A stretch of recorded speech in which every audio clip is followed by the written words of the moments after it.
How to use active noise control on your Google Pixel Buds 2a and Pro 2.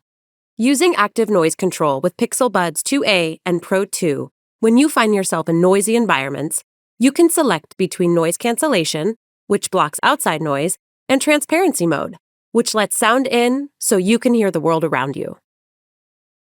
To switch between modes, touch and hold either earbud. Your earbud will chime to indicate the mode has been switched.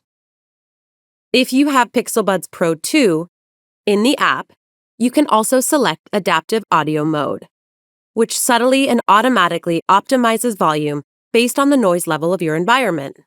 On your Pixel phone, swipe down. Touch and hold the Bluetooth icon. By your Pixel Buds name, tap the Settings icon. Then, tap Adaptive Audio. For both Pixel Buds 2a and Pro 2, you can also turn off active noise control.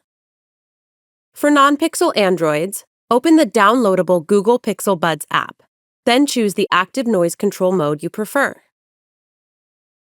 To learn more, visit the Google Pixel Buds Help Center.